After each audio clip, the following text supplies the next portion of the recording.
हाँ जी बेटा, good afternoon. Good afternoon sir. Good afternoon जी, गुड आफ्टरनून।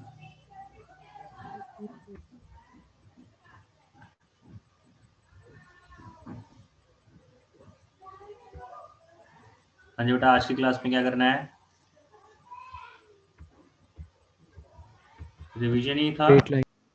स्ट्रेट लाइन को है ना आगे कंटिन्यू करना है।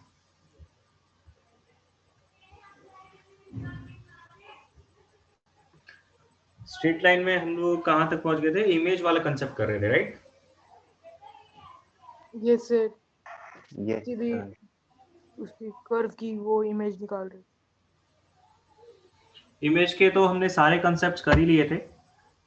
कि भी अगर स्टैंडर्ड मिरर है तो कैसे इमेज निकलती है, जर्नलाइज है तो कैसे निकलता है, और एक कर्व के इमेज के बारे में भी बात किया। तो कि अगर कर्व जनरल कर्व है, मिरर भी जनरल है, तो एक वेरिएबल पॉइंट एज्यूम करके आप सॉल्विंग करते हो। अगर कर्व की इमेज निकालनी है और जो लाइन है वो कोई स्टैंडर्ड लाइन है, एक्स एक्सिस है, वाई एक्सिस है, तो कैसे करते हैं? तो उसके स्टैंडर्ड रिजल्ट्स हमारे पास अवेलेबल होते हैं। सीधा सीधा एक्स को रिप्लेस करना होता है, वाई को रिप्लेस करना होता है। तो वो सारी चीजें हमने कर ली।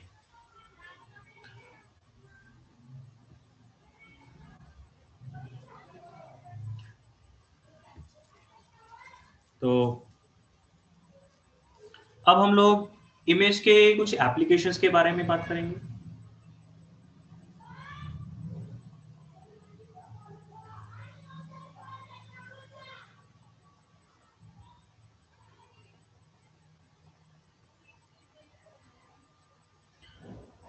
एप्लीकेशन में क्या है कि कई बार आपको एक पॉइंट ए दिया गया है जी, बी दिया गया है, और आपको एक पी पॉइंट दिया गया है, which is a variable point on A line, on A given line. ये गिवन है, ये गिवन है, और पी पॉइंट एक वेरिएबल पॉइंट है ऑन ए गिवन लाइन। अब आपको इसमें पी के कोऑर्डिनेट्स कैलकुलेट करने को बोले जाते हैं ताकि P A plus P B minimum, कुछ इस टाइप के केसेस, राइट? किया है ये भी पहले यस किया सर। हुआ। Yes sir. तो इसके लिए हमने एक टेबल भी बनाया हुआ था, है ना, कि भी इसमें 4 केसेस होते हैं। एक तो P A plus P B minimum, एक P A minus P B maximum, एक P A minus P B minimum, एक P A plus P B maximum. ये 4 केसेस होते हैं, और इन 4 केसेस में हर एक केस की दो दो पॉसिबिलिटी होती है। एक पॉसिबिलिटी है कि A and B are on same side. Same side of line. अब लाइन के सेम साइड में होंगे, अपोजिट साइड में होंगे, वो वैसे जानते ही हो, बाकी हम लोग आगे तक एक बार देख भी लेंगे कि अगर ए और बी सेम साइड में है या अगर ए और बी अपोजिट साइड में।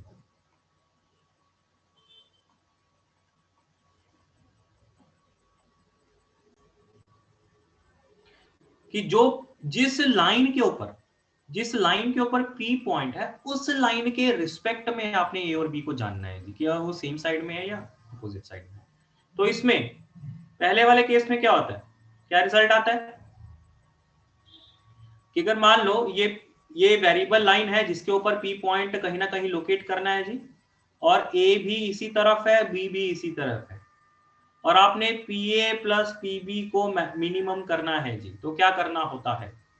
एक पॉइंट की इमेज ले लेते। दोनों में से किसी एक पॉइंट का आप इमेज ले लो, उसे ए डैश बना लो, और फिर आप ए डैश और बी इन दोनों को सीधा सीधा, जब आप इन दोनों को ज्वाइन कराएंगे तो ये लाइन जो गिवन लाइन है उसको जहां पे कट करेगा वही आपका पी पॉइंट होगा, राइट? ऐसे ही करना होता है। हाँ जी, सबको याद है? Yes sir. Yes, sir. Yes, sir. कि take image of 1 point and make A dash and B collinear.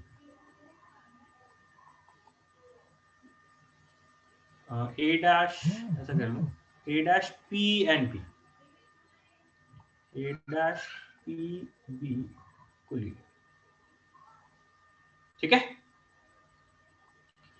और अगर पहले से ही वो ऑपोजिट साइड में है जी, कोई जरूरत ही नहीं पड़ेगी, डायरेक्टली कोलिनियर का। डायरेक्टली कोलिनियर होगा। डायरेक्टली कोलिनियर कि भी मान लो सिनेरियो ये है कि अगर ये लाइन है जी और यहाँ पे बी पॉइंट है, यहाँ पे ए पॉइंट है, आपको बोला गया पी पॉइंट इस लाइन के ऊपर कहीं ना कहीं लेना है ताकि P A plus P B को मिनिमम कर दे। तो सीधा सीधा आप ए और बी को ज्वाइन करा दो, तो जहां पे ये ए बी का ज्वाइनिंग वाला लाइन है वो गिवन लाइन को कट करेगा, वही आपका पी पॉइंट होगा। Okay, directly make them collinear.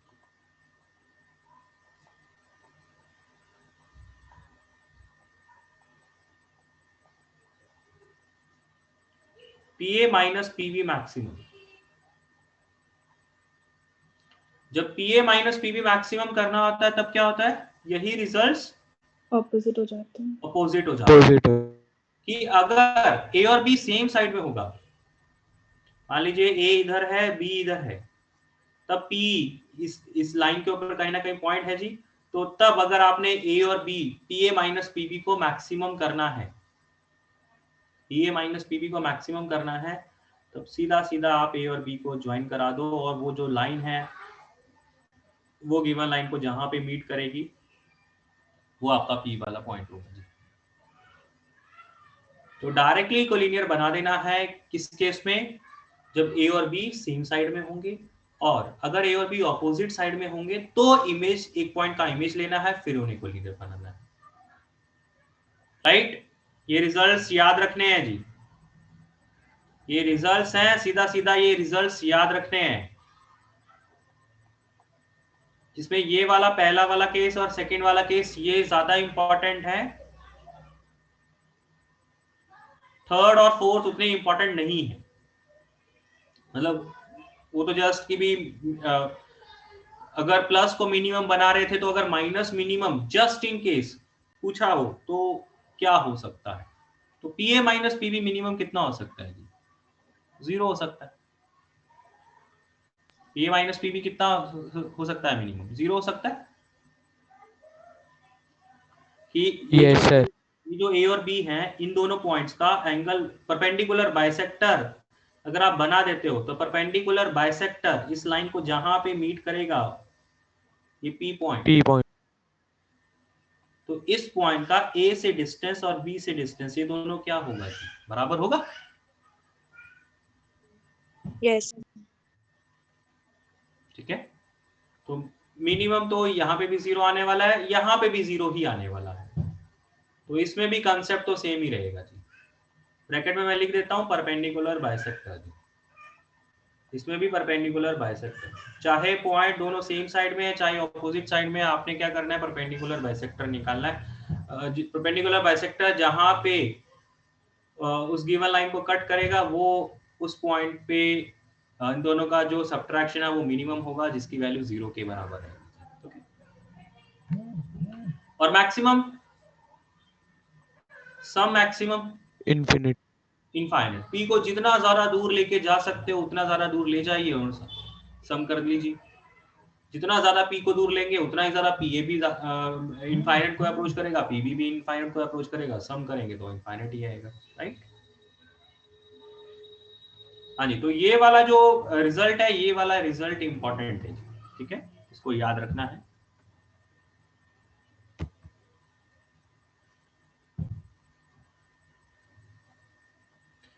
इसके अलावा भी एक दो एप्लीकेशंस और हैं कहीं, तो उसको हम लोग क्वेश्चन के बेसिस पे कर लेते हैं।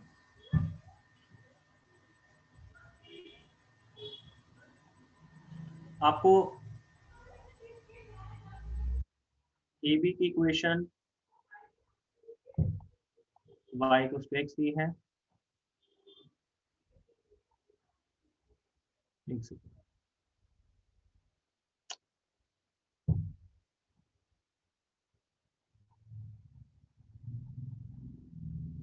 एक सेकंड।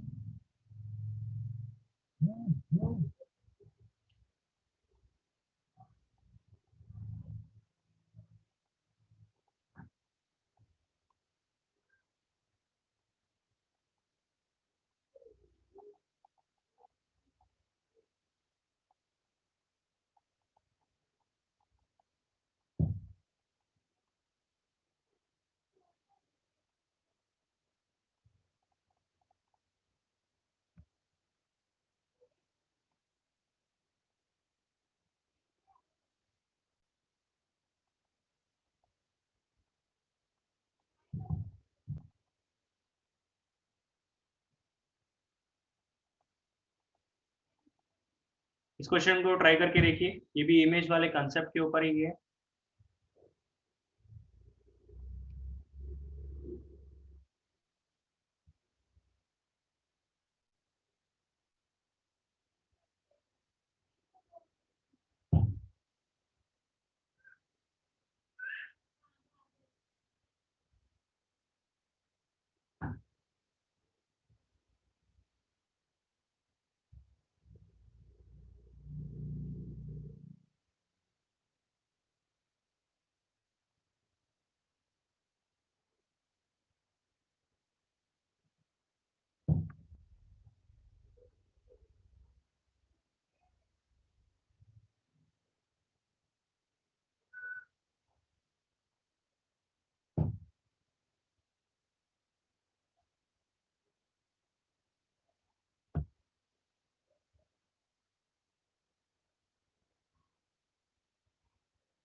हाँ जी बेटा, ये हुआ क्वेश्चन।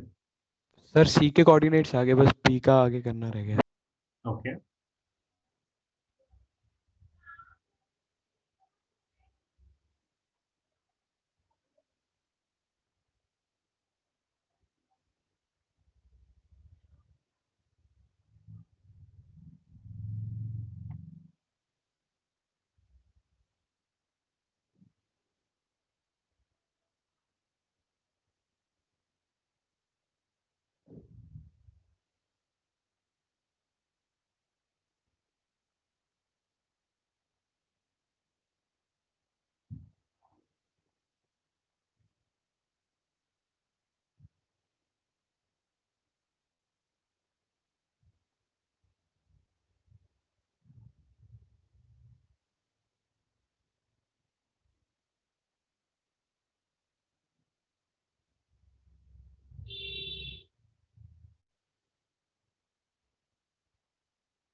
हानिमन टेस्ट को डिस्कस करते हैं हम लोग।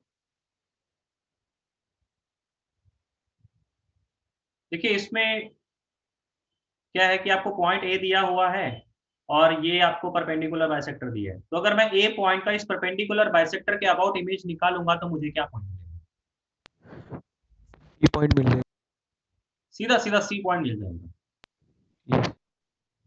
ठीक, और क्योंकि ये तो सिंपल वाला लाइन भी है, y इक्वल्स टू x के अबाउट इमेज निकाल रहे हैं, तो a पॉइंट अगर ये है तो c के कोऑर्डिनेट्स क्या आ जाएंगे जी? 2,1।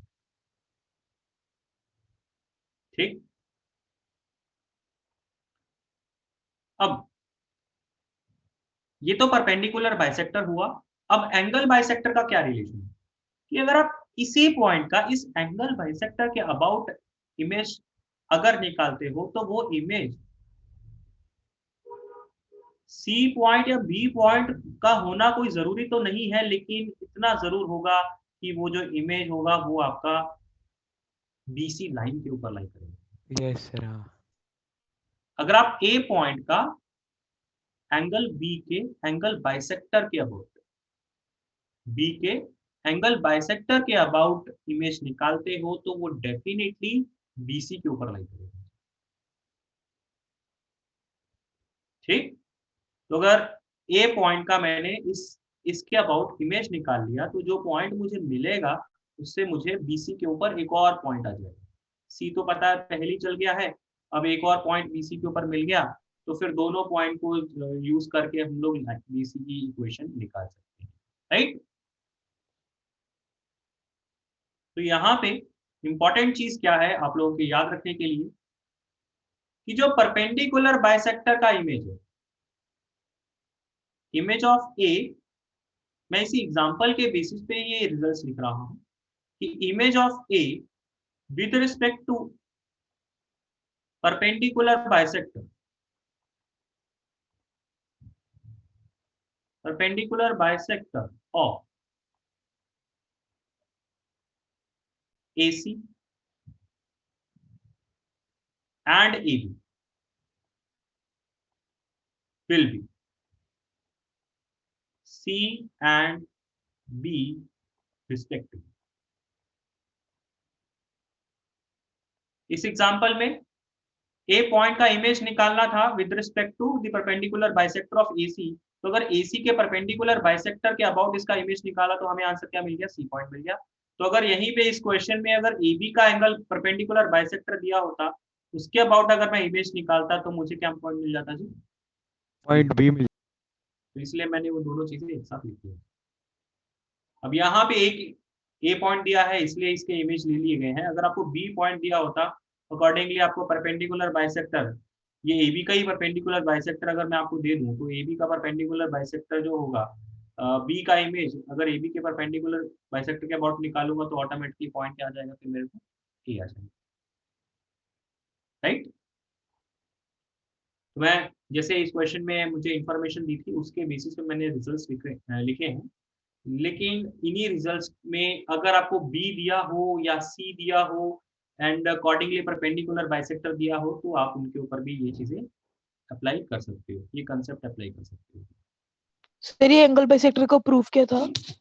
एंगल बाइसेक्टर का प्रूफ बेटा ये है कि अगर आप इसका इस ए से इसके ऊपर इमेज निकालोगे, मतलब इसके ऊपर परपेंडिकुलर इसके एंगल बाइसेक्टर के ऊपर अगर आप परपेंडिकुलर ड्रॉप करते हो तो जब ये परपेंडिकुलर हमने यहाँ पे बनाया तो ये भी परपेंडिकुलर होगा और उससे ये जो यस ए डैश सर। ये दोनों कॉन्ग्रुएंट ट्रायंगल हो गए। कॉन्ग्रुएंट। तो जब ये दोनों हाँ जी। कॉन्ग्रुएंट ट्रायंगल हो गई तो इसका मतलब ये वाला जो लेंथ है और ये वाला लेंथ बराबर हो गया। और इमेज में तो ऐसा ही होता है कि भाई अगर जिसके अबाउट इमेज निकाले तो वो हाँ परपेंडिकुलर जी भी सर हो सर। और साथ ही जो फुट ऑफ परपेंडिकुलर है उससे ए का डिस्टेंस और ए डैश का डिस्टेंस बराबर हो जाए। Congruent triangle basically. Yes sir आगे समझ।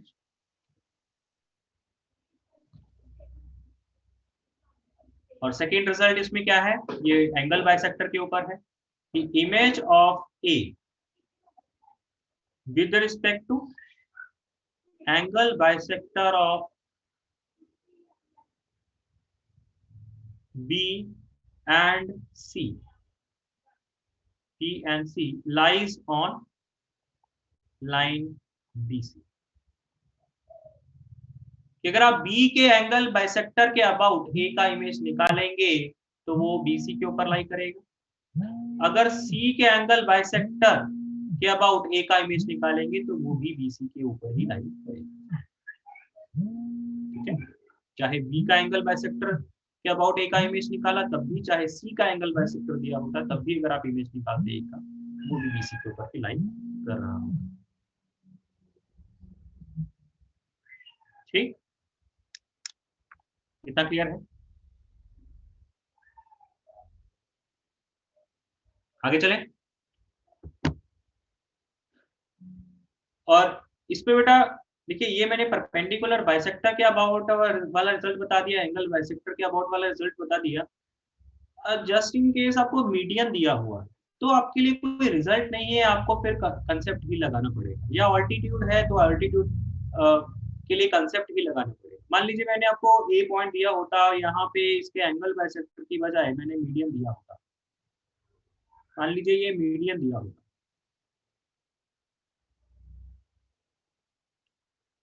तो फिर आप इस मीडियन के अबाउट ए का इमेज निकाल के ये नहीं बोल सकते कि भी मीडियन के अबाउट अगर मैं ए का इमेज निकालूंगा तो वो BC के ऊपर लाई करेगा, या C पॉइंट होगा, वो कहना नहीं। तो कोई डायरेक्ट रिजल्ट तो नहीं है इमेज का यहाँ पे, लेकिन इतना जरूर कह सकते हैं क्योंकि ये मीडियन है तो ये वाला लेंथ और ये वाला लेंथ बराबर होगा, तो ये वाला पॉइंट मिड पॉइंट है। तो पहले हमारी कोशिश ये रहेगी कि ये वाला पॉइंट निकाल ले और फिर ये वाला पॉइंट मिड पॉइंट होके वहां से फिर C पॉइंट आ जाए। तो मतलब अगर परपेंडिकुलर बाइसेक्टर या एंगल बाइसेक्टर के अलावा कुछ और चीज है, ऑल्टीट्यूड है या मीडियन है, तो फिर आपके पास कोई रिजल्ट नहीं है, आपको बकायदा कंसेप्ट लगा के ही सॉल्विंग करनी पड़ेगी, जैसे भी क्वेश्चन में इंफॉर्मेशन आगे दी होगी। ठीक है, आगे चलते हैं। नेक्स्ट हम लोग बात करते हैं पोजीशन ऑफ ए पॉइंट।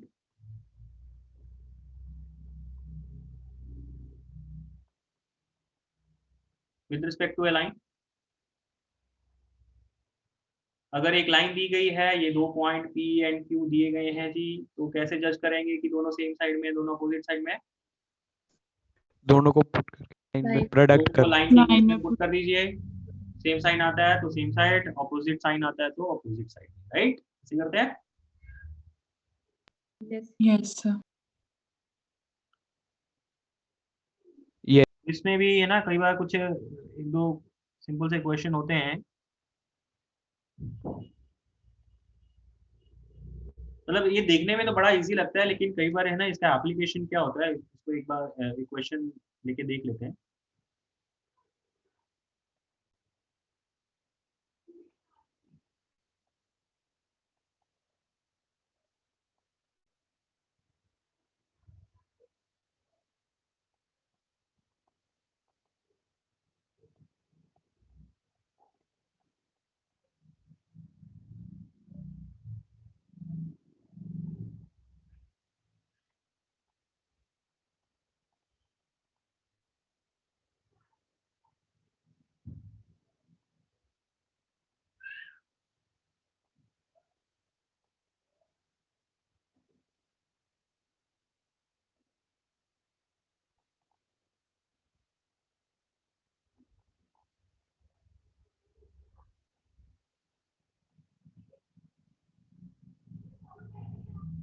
एक बार एक क्वेश्चन ट्राई करके देखिए।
हाँ जी बेटा, कैसे करना है?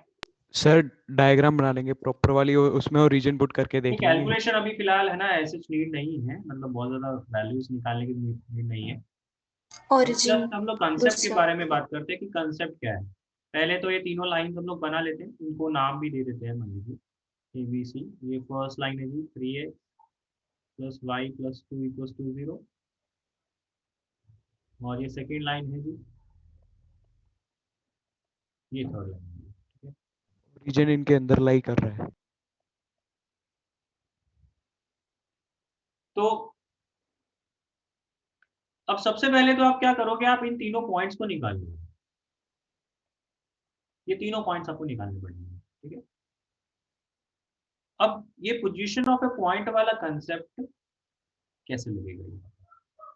अगर ये कंसेप्ट मैंने पढ़ाया है और इसके ऊपर एक क्वेश्चन डाल रहा हूँ, तो इसका मतलब कहीं ना कहीं इस कंसेप्ट के ऊपर बेस्ड है ये। तो हम लोग इस कंसेप्ट को इसमें कैसे लगाएंगे? ओके, देखिए ए कॉमा ए वो इस ट्रायंगल के अंदर होना चाहिए। तो अगर इस ट्रायंगल के अंदर होना चाहिए तो बीसी के रिस्पेक्ट में, बीसी की जो लाइन है, बीसी के रिस्पेक्ट में ए कॉमा ए जो पॉइंट है, और साथ में ये ए पॉइंट जो है, वो दोनों क्या होनी चाहिए? सेम साइड में होने चाहिए। Same side. A Yes, sir. Comma A and capital A same side of BC. तो मतलब ए के कोऑर्डिनेट्स बीसी की इक्वेशन में पुट करके जो साइन आपको देंगे, सेम साइन इस वाले पॉइंट में देने हैं। बीसी की इक्वेशन में आप ए कॉमा ए पुट करके उसके ऊपर एक कंडीशन बना लेंगे। आप ये कंडीशन बना लोगे कि हाँ जी, ए की वैल्यू इससे छोटी होनी चाहिए, इससे बड़ी होनी चाहिए, कुछ ऐसी चीज बन के आ जाए। ओके, तो ये फर्स्ट कंडीशन आएगी आपको, इससे कोई ए का आंसर नहीं आ गया, ये फर्स्ट कंडीशन। ठीक है, कि ए की वैल्यू उससे छोटी या उससे ज्यादा होनी चाहिए, कुछ इस टाइप का। फिर सेम मेथड लगाएंगे एसी के रिस्पेक्ट में कि एसी अगर ट्रायंगल के अगर अंदर ही होना है इस पॉइंट को, तो एसी के रिस्पेक्ट में क्या होना चाहिए? A comma A and B point. Same side. ये सेम साइड में होना चाहिए, सेम साइड ऑफ एसी। तो बी के कोऑर्डिनेट्स आप एसी की लाइन में पुट कर देंगे, उससे जो साइन मिलेगा एसी का, मतलब उससे जो भी साइन मिलेगा, वही साइन आप क्या बोलेंगे कि ए कॉमा ए पुट करके भी मिलना चाहिए। तो वहां से ए में एक और कंडीशन आ गई। फिर आप ए कॉमा ए को ए बी के अबाउट, ए बी के अबाउट अगर देखा जाए तो यही ए कॉमा ए क्या है, और सी पॉइंट, ये दोनों क्या होने चाहिए? Same side of AB. Same side. तो इससे भी एक कंडीशन आपको मिल जाएगी। तो यहाँ से इन तीनों कंडीशंस, तीन इनइक्वालिटी आपको मिलेंगी। तीनों इनइक्वालिटी से आपको ए के आंसर्स मिलेंगे, और फाइनल आंसर क्या होगा? इंटरसेक्शन। इंटरसेक्शन। तो ये एप्लीकेशन है जी पोजीशन ऑफ पॉइंट। सर हाँ जी, सर मैंने इस क्वेश्चन में प्रॉपर डायग्राम बना ली, जैसे कोऑर्डिनेट सिस्टम बना के ओरिजिन वगैरह के अबाउट, ओरिजिन पुट करके देखा तो किसी के अबाउट नेगेटिव आ रहा था, किसी के अबाउट पॉजिटिव। तो उससे कर सकते हैं इस क्वेश्चन को कि ए उसके अंदर है तो ओरिजिन। पॉजिटिव नेगेटिव के हेल्प से ये कहना मुश्किल है कि भाई ट्रायंगल के अंदर होगा। नहीं सर, ओरिजिन अंदर है, ट्रायंगल के अंदर लाई कर रहा है ओरिजिन। तो फिर वो तो आपने सिर्फ ए की एक वैल्यू बोली ना। तो जब मैं यहाँ पे फाइंड ए बोल रहा हूँ ना, तो फाइंड ए बोलने का मतलब ये नहीं कि भी ए की एक सिंगल वैल्यू आएगी। फाइंड ए मतलब ए का एक इंटरवल आएगा। ओके, हाँ हाँ सर, उसको फिर आगे ए कॉमा ए को उस लाइन में पुट करके जिसके अबाउट ओरिजिन नेगेटिव आ रहा था, तो उससे उसको लेस देन 0 कर दिया। सर ओरिजिन और ए कॉमा ए दो पॉइंट्स की तीनों लाइंस के हिसाब से yes sir. Result. Yes sir. Okay, मतलब कर सकते हो, कर सकते हो। अगर थोड़ा सा उसके लिए एक डायग्राम को एक्यूरेटली बनाना पड़ेगा आपको, है ना। यस। देखो डायग्राम की हेल्प से हो सकता है, लेकिन जो मैं कंसेप्ट लगा रहा हूँ उसमें फिर आपको डायग्राम की कोई ऐसे नीड नहीं रहेगी। ठीक है, और अल्टीमेटली आपके वाले मेथड में भी थोड़ी बहुत मेहनत हो जाएगी। तो मतलब जो भी आपको मेथड ठीक लगता है वो आप कर सकते हैं। ठीक है, जिसमें आपको ज़्यादा पास लग रहा है। ओके, आगे चले। Yes sir. एग्जाम्पल मेरे कराने का पर्पस सिर्फ यही था कि नॉर्मली हम लोग क्या करते हैं, ये जो पोजीशन ऑफ पॉइंट वाला कंसेप्ट है, इस कंसेप्ट को बहुत ही लाइटली लेके आगे बढ़ जाते हैं। हम लोग ये सोचते हैं कि अच्छा इसमें क्या है, मतलब पॉइंट डालना है, चेक कर लेंगे, लेकिन इसका कभी एप्लीकेशन अगर आप नहीं देखेंगे तो फिर लगेगा कि हाँ यार बहुत ही ज्यादा इजी है, इसमें क्या पढ़ना।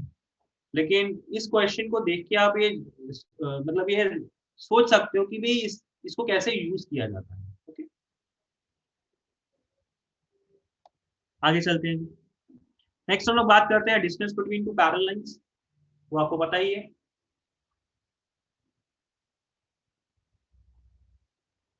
अगर एक a1x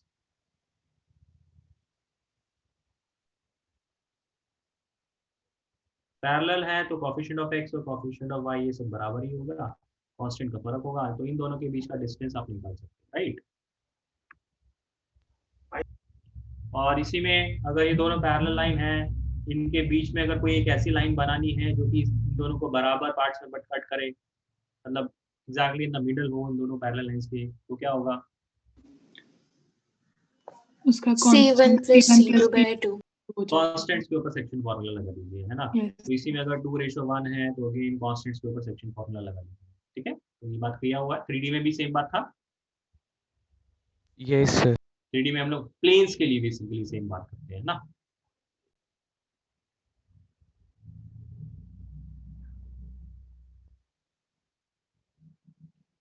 next, area of a parallelogram. अगर आपको एक पैरेललोग्राम के चारों साइड्स की इक्वेशन दी हुई है तो आप उसका एरिया कैसे निकालेंगे, तो उसका एक रिजल्ट है, वो रिजल्ट अगर आप याद रख लेंगे तो ज्यादा अच्छा है। तो हम लोग उस रिजल्ट के बारे में भी बात करते हैं।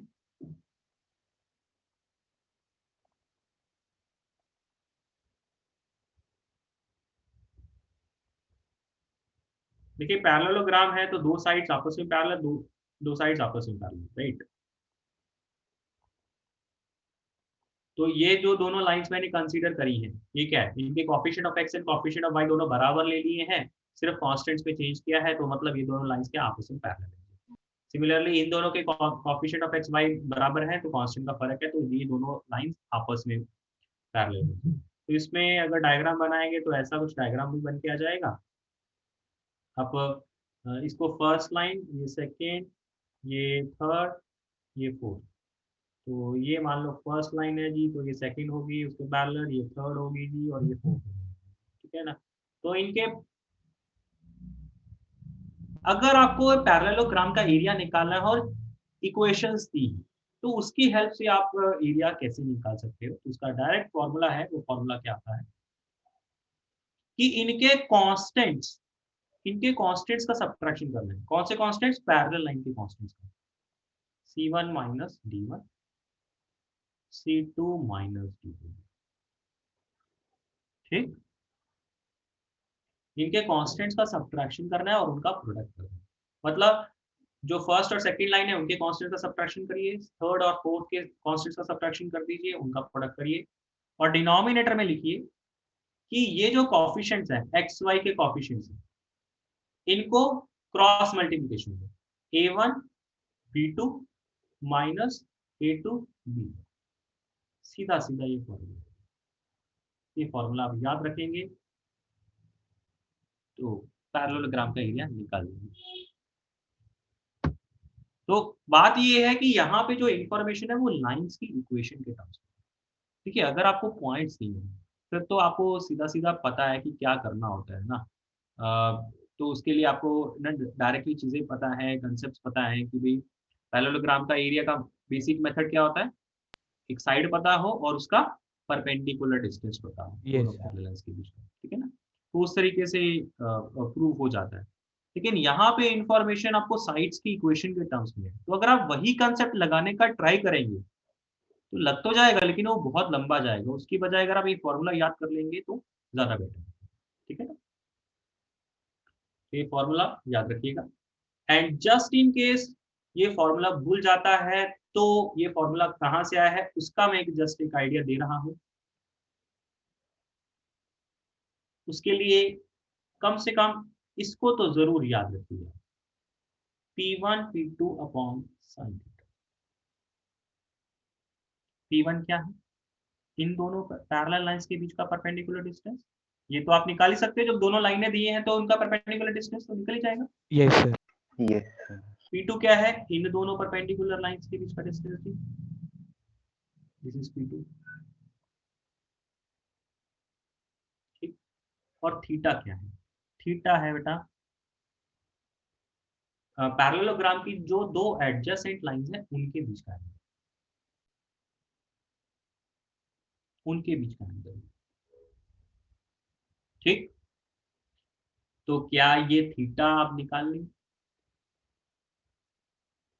जो दोनों लाइंस के इक्वेशन दिया है और उसके हेल्प से। Yes sir.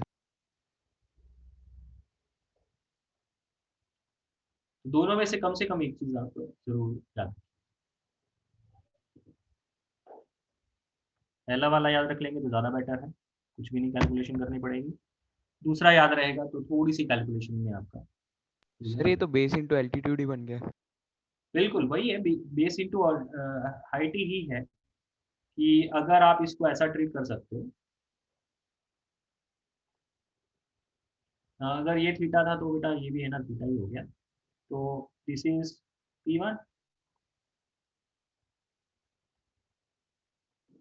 And this is P2।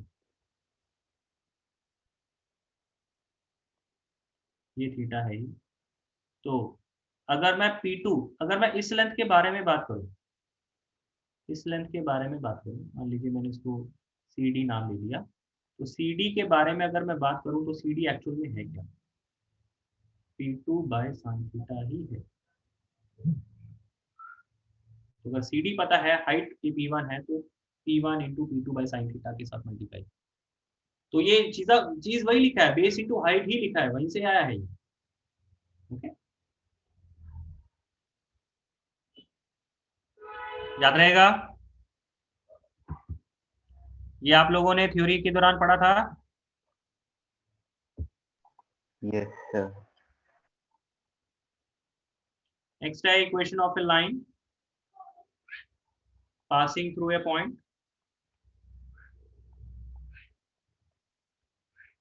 and making a given angle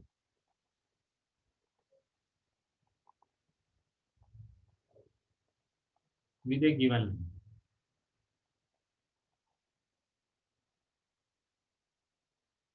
इसमें है क्या कि आपको ये लाइन दिया हुआ है, एक और लाइन आपने कैलकुलेट करना है, इसकी इक्वेशन बेसिकली निकालनी है, this is a required line.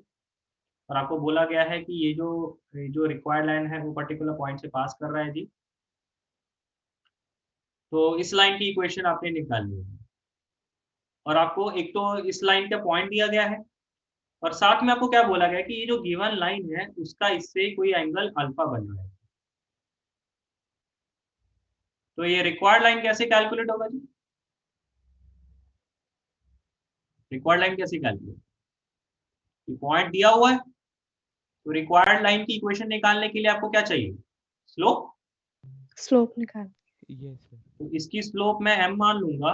tan alpha is equal. तो इन दोनों के बीच का tan अल्फा का फॉर्मूला लगा लेंगे। ये Yes. वेरिएबल m हमारे पास रहेगा। ये क्योंकि गिवन लाइन है तो इसका स्लोप m1 मान लेते हैं, तो m1 तो दिया ही गया होगा। 1 plus m1 इसका मॉड हटा के, क्योंकि यहाँ पे जब m की बारे में बात करेंगे तो m एक नहीं दो आएंगे, क्योंकि आप इसका मॉड हटा के इधर प्लस माइनस लगाओगे, तो एक बार प्लस के साथ इक्वेशन सॉल्व करोगे तो m की एक वैल्यू, एक बार माइनस लेके आप इस इक्वेशन को सॉल्व करेंगे तो दूसरी वैल्यू है, ठीक है ना। और उसका एक जस्टिफाइड रीजन क्या है कि आपको एंगल तो अल्फा दिया गया है, तो वो अल्फा इधर भी बन सकता है, वो नीचे भी बन सकता इस तरफ भी हो सकता है ना। तो आपको नहीं पता कि जो गिवन लाइन है उसके एंटी क्लॉकवाइज में अल्फा डिग्री घुमा के हमें लाइन चाहिए, या क्लॉकवाइज में डिग्री घुमा के हमें लाइन चाहिए, ठीक है। तो आपको तो दोनों पॉसिबिलिटीज कंसिडर करनी पड़ेंगी, तो इस वजह से ही दो आंसर आ रहे हैं उनके। ओके, आगे चलें। Next, family of lines.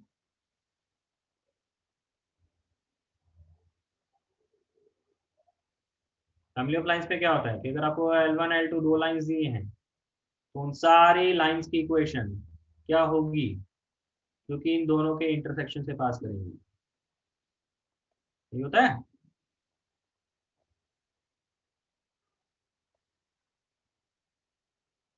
Yes सबको पता ही है, इसमें तो डिस्कस करने की जरूरत नहीं है ना। No. No, sir. इसमें एक पॉइंट है, मतलब बेसिकली हमने उस टाइम भी दो पॉइंट के बारे में यहाँ पे बात करी थी। पहला पॉइंट है कि भी अगर ABC में आपस में लीनियर रिलेशन हो तो AX plus BY plus C equals to 0, इस टाइप की जितनी भी लाइंस आएंगी वो सब की सब क्या होंगी, फैमिली ऑफ लाइंस होंगी। सबकी सब एक कॉमन पॉइंट से पास करेंगी। हाँ जी, ये पढ़ा है। यस सब लोग रिस्पॉन्ड करिए। Yes, sir. अगर ABC में लीनियर रिलेशन हो और AX plus BY plus C equals to 0, इस लाइन को अगर कंसीडर किया जाए तो ये फैमिली ऑफ लाइंस रिप्रेजेंट करेगा। ये सारी की सारी लाइंस एक पर्टिकुलर पॉइंट से पास होंगी। ठीक।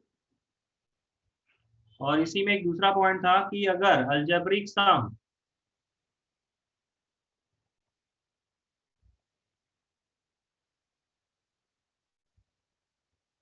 सम ऑफ परपेंडिकुलर्स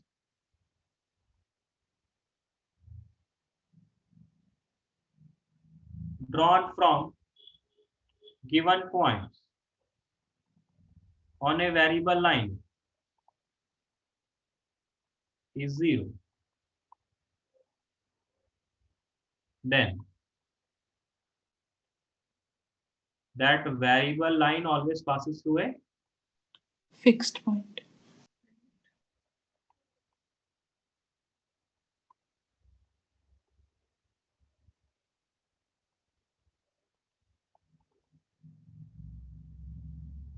कहने का मतलब, मान लीजिए ये एक पॉइंट है, ये एक पॉइंट है, ये तीसरा पॉइंट है, और मैंने आपको बोला कि भाई एक लाइन कंसीडर करनी है।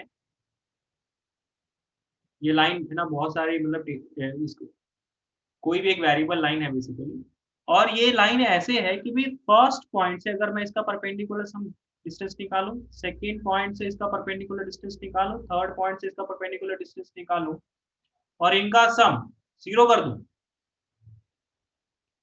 परपेंडिकुलर डिस्टेंस का सम नहीं है, यहाँ पे अलजेब्रिक सम है। तो इसका मतलब क्या है कि भाई अगर परपेंडिकुलर डिस्टेंस पॉजिटिव आता है तो पॉजिटिव, अगर नेगेटिव आता है तो नेगेटिव। आपने मॉड नहीं लगाना पहली बात, है ना। अगर आपने मॉड ही लगा दे फिर तो सारे के सारे टर्म्स ही पॉजिटिव हो जाएंगे, फिर सम 0 नहीं हो पाएगा। ओके, तो अगर सारे के सारे सम का जो नेट सम जो है वो 0 होना है तो क्या है, मॉड नहीं लगाना है। अगर प्लस आंसर आता है तो प्लस लेना है, माइनस आंसर आता है तो परपेंडिकुलर डिस्टेंस का तो माइनस लेना है। और उन सारे परपेंडिकुलर डिस्टेंस का अगर सम 0 आता है तो वो जितने भी पॉसिबल लाइंस हैं वो सारे के सारे एक पर्टिकुलर पॉइंट से पास करेंगे। कहने का मतलब, ये एक लाइन होगी जिसका इन तीनों से परपेंडिकुलर डिस्टेंस का सम 0 हो सकता है। ये एक लाइन और पॉसिबल है जी, इसका इन तीनों से परपेंडिकुलर डिस्टेंस का जो सम है वो 0 हो सकता है। ऐसे करके बहुत सारे लाइंस होंगे। ठीक है, ये लाइन, एक ऐसा लाइन, एक ऐसा लाइन, ऐसे करके बहुत सारे लाइंस हो सकते हैं जिनका इन तीनों पॉइंट से जो परपेंडिकुलर डिस्टेंस का सम जो है वो 0 हो सकता है। तो अगर ऐसा है तो फिर इन सारी लाइंस का आपस में रिलेशन क्या होगा, ये फैमिली ऑफ लाइंस रिप्रेजेंट करेंगे, पर्टिकुलर पॉइंट से पास करेंगे। और वो पर्टिकुलर पॉइंट होगा क्या, अब बात ये आती है वो पर्टिकुलर पॉइंट होगा क्या। फिक्स पॉइंट का सीधा सीधा फॉर्मूला है जी, x1 प्लस x2 से लेके x1 upon n, y1 plus y2 से लेके yn अपॉन n। ये जो भी पॉइंट्स हैं, अगर जैसे मैंने यहाँ पे एग्जांपल 3 पॉइंट्स का लिया तो आपने क्या करना है, इन तीनों पॉइंट्स का एवरेज निकालना है। इनके x कोऑर्डिनेट का एवरेज निकाल लो, इनके y कोऑर्डिनेट का एवरेज निकाल लो।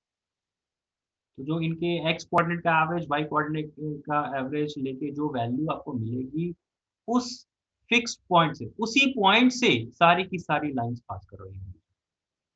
तो ये उसका रिजल्ट है। ओके, तो फैमिली ऑफ लाइंस में ये आपने दोनों रिजल्ट्स याद रखते हैं। बाकी इसके ऊपर क्वेश्चंस देखिए, स्ट्रेट लाइन में जो सबसे ज्यादा इंपॉर्टेंट पार्ट है वो फैमिली ऑफ लाइंस ही है। तो फैमिली ऑफ लाइंस के ऊपर क्वेश्चन जरूर कर लेंगे। सबसे ज्यादा important part family of lines ही है। या फिर ये इमेज वाला कंसेप्ट जो इसके पहले हमने करा था, या फिर ये फैमिली ऑफ लाइंस। तो ये दो कंसेप्ट सबसे ज्यादा इंपॉर्टेंट है। फैमिली ऑफ लाइंस के ऊपर क्वेश्चंस आप करिएगा, उसमें वैरायटी थोड़ी बहुत है, तो उन वैरायटी को आपको देखना होगा। अब एंगल बाइसेक्टर, एंगल बाइसेक्टर के तो सीधे सीधे रिजल्ट्स हैं।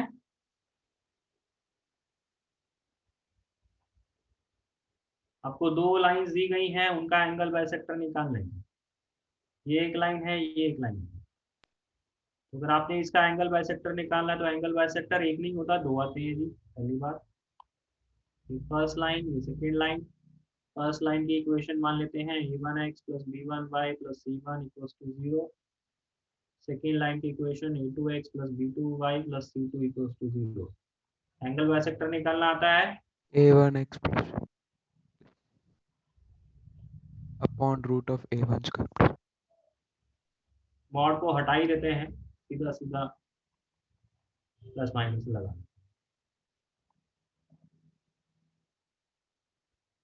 हाँ जी, ऐसे निकालते हैं। अब इसमें प्लस माइनस है, तो प्लस माइनस कौन सा एक्यूट होगा, कौन सा ऑब्ट्यूज होगा जी, उसके सीधे सीधे रिजल्ट पड़े हुए हैं। Yes sir. वो रिजल्ट Yes, लिखने की sir. कोई जरूरत तो नहीं है ना। No, sir. No, no sir. Sir. No, sir. उन रिजल्ट्स को सीधा सीधा आप याद ही रखिएगा, ठीक है ना, उसमें कुछ भी ऐसा वो नहीं है, तो उसमें लिखने का कोई ऐसी जरूरत नहीं है। जो रिजल्ट्स मैंने आपको कॉपी में लिखा है बस आप उन्हें याद सर रखें। एक बार लिखा दो, शायद हमने हमें ना क्या करा। कह रहे हो? सर एक बार करा दो, फिर भी पता लग जाएगा। बेटा रिजल्ट्स वही हैं, आपकी कॉपी में नोट लिखे हुए हैं कि नहीं लिखे हुए हैं? सर हमें तो Sir, 10 3D में क्या कह रहे हो?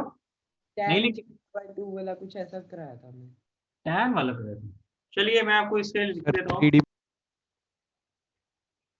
सर 3D में भी लिखे थे। जो 3D वाले सेम है, मतलब चलो मैं एक बार इसको है ना जल्दी में लिख ही देता हूँ।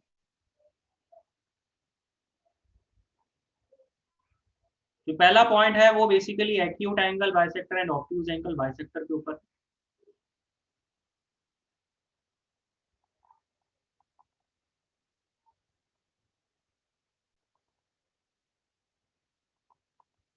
और ये जो मैं रिजल्ट्स लिख रहा हूँ, इसमें सबसे पहली बात है कॉन्स्टेंट्स को पॉजिटिव होना पड़ेगा। जैसे आप लोगों को याद होगा 3D में भी मैंने आपको पढ़ाया था, तो उसमें मैंने आपको कॉन्स्टेंट्स को पॉजिटिव करने को बोला था। अगर पॉजिटिव है तो ठीक है, अगर नहीं है तो आप माइनस के साथ मल्टीप्लाई करके उन्हें पॉजिटिव बनाइए। और जब आपने पॉजिटिव बना लिया, सारी की सारी कैलकुलेशन फिर उसके रिस्पेक्ट में करिएगा, ठीक है। तो अगर C1 C2 दोनों को पॉजिटिव बना लिया है तो क्या करना है जी, आपने A1 A2 + B1 B2 की वैल्यू निकालनी है। 3D में आपको याद होगा कि A1 A2 + B1 B2 + C1 C2 निकाला था, क्योंकि वहां पे Z वाला टर्म था। यहाँ पे एक्स और वाई वाले दो ही टर्म है, तो इसलिए सिर्फ उनके कोएफिशिएंट्स का प्रोडक्ट करके सम करना है। तो अगर वो आता है बेटा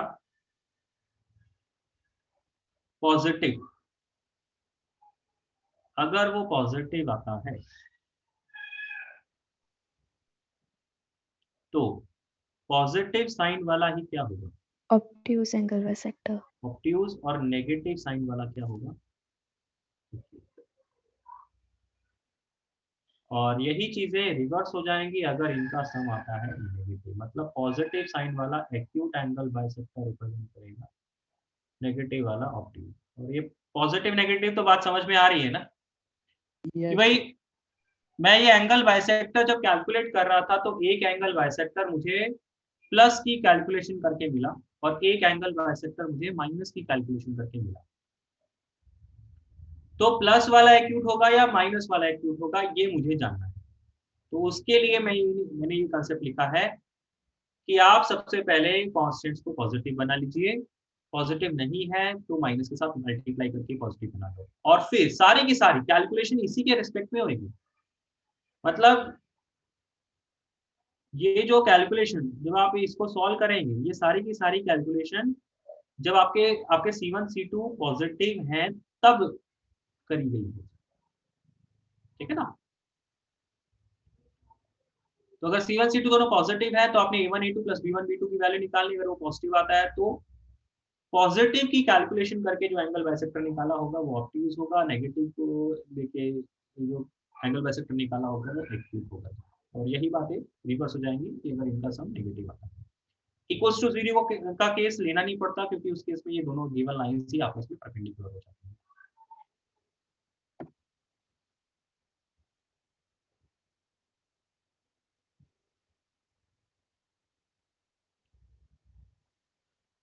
नेक्स्ट है origin containing angle bisector.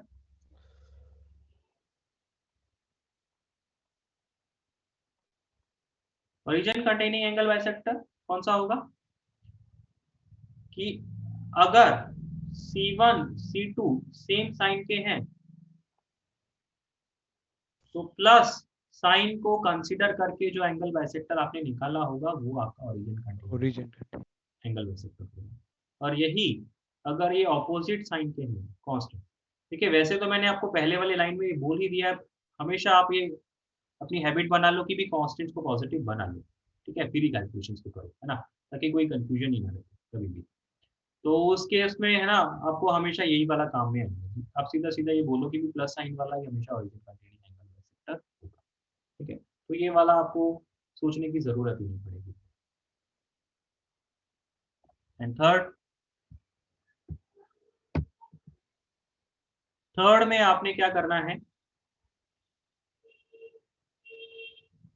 P alpha comma beta containing angle. Second में ओरिजिन था, ओरिजिन पॉइंट के बारे में बात कर रहे थे, अब एक जनरल पॉइंट P के बारे में बात कर रहे हैं। तो उसमें क्या है, आपने क्या करना है, इफ ये जो P पॉइंट है इसके कोऑर्डिनेट्स दोनों लाइन की इक्वेशन में आपने पुट करने, पहली लाइन में पुट करा, दूसरी लाइन में पुट करा, और अगर सेम साइन आए तो क्या बोलेंगे, प्लस साइन वाला जो एंगल बाइसेक्टर होगा वो P को कंटेन करेगा, और यहीं पे अगर इनका जो साइन है, मतलब इस पॉइंट के कोऑर्डिनेट्स दोनों लाइन की इक्वेशन पुट करने के बाद अगर ये ऑपोजिट साइन का आंसर देंगे तो ये तो माइनस साइन को लेके जो एंगल बाइसेक्टर आपने कैलकुलेट किया होगा वो पॉइंट P को कंटेन करेगा, ठीक।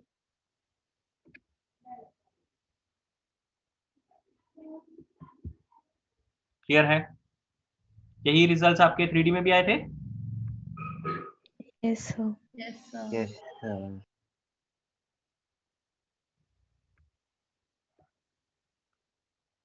ठीक, श्रेय याद रहेगा। सर मुझे ये बता दो कि कंटेनिंग बाइसेक्टर जो ये आपने दोनों कराया है, तो ये जो पॉइंट्स है वो बाइसेक्टर पे लाई करेंगे, इसकी कंडीशन है? नहीं, बाइसेक्टर के ऊपर नहीं लाई करेंगे। देखिए, जब ओरिजिन कंटेनिंग या पॉइंट P कंटेनिंग का मतलब होता है, इसका क्या मतलब है कि भाई मान लीजिए ये दोनों लाइनें दी गई, तो इन दोनों लाइंस में पूरे के पूरे प्लेन को कितने पार्ट्स में बांट दिया, 4 में बांटा है, ठीक, ये वाला, यस। ठीक ये, एक ये और एक। तो जो P पॉइंट होगा या ओरिजिन की जो बात कर रहे हैं वो चारों में कहीं ना कहीं होगा। मान लीजिए ओरिजिन यहाँ पे है, ये ओरिजिन, तो क्वेश्चन ये कहता है कि भी ओरिजिन जिस तरफ है, अब ओरिजिन क्योंकि सेकंड सेगमेंट में है तो मुझे सेकंड सेगमेंट का एंगल बाइसेक्टर,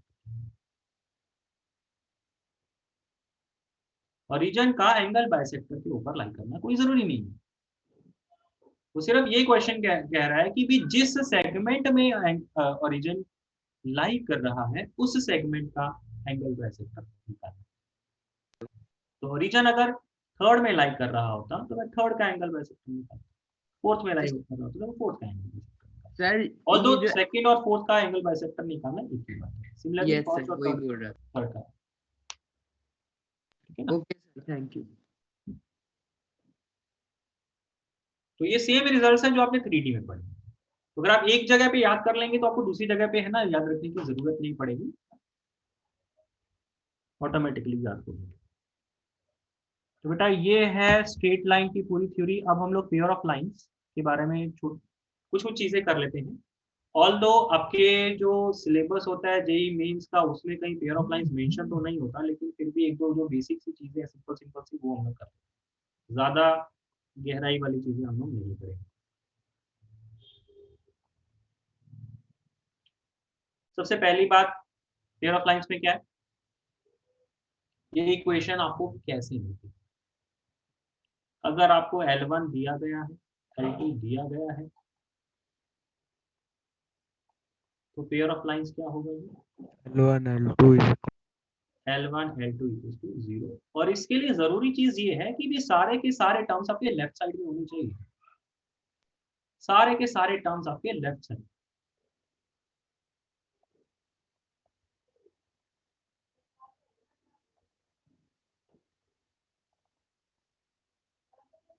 मतलब ऐसा ना हो कि अगर आप L1 आपको दिया गया है, मैंने आपको बोल दिया 2x + 3 y = 4, L2 बोल दिया मान लो 5x + 6y = 7, और मैं आपको बोलूं कि भाई इनका पेयर ऑफ लाइंस निकालें, तो आप सीधा सीधा इनको मल्टीप्लाई करा दें और बोले कि भाई ये इनका पेयर ऑफ लाइंस है, तो ये गलत है।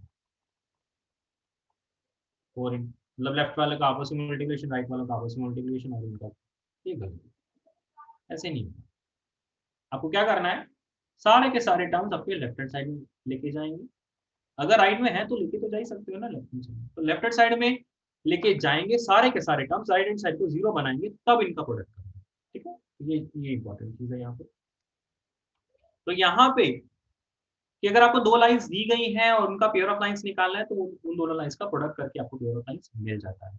तो बेसिकली पेयर ऑफ लाइंस है क्या, एक ऐसी इक्वेशन जिसको अगर सॉल्व किया जाए या उसका अगर ग्राफ बनाया जाए, तो वो ग्राफ हमें क्या होगा, दो लाइंस मिलेंगी।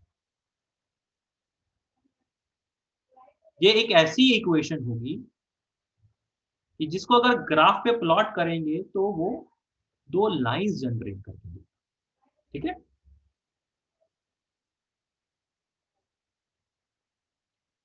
तो जब हम लोग बात ये कर रहे हैं कि भाई पेयर ऑफ लाइंस हमें कैसे मिल रहा है, दो लाइंस के प्रोडक्ट से मिल रहा है, तो हम लोग यहाँ से जनरलाइज कर सकते हैं कि भाई दो लाइंस के प्रोडक्ट में हमें कैसे कैसे करना है। तो उसके लिए हम लोग डिस्कस करते हैं general equation of second degree.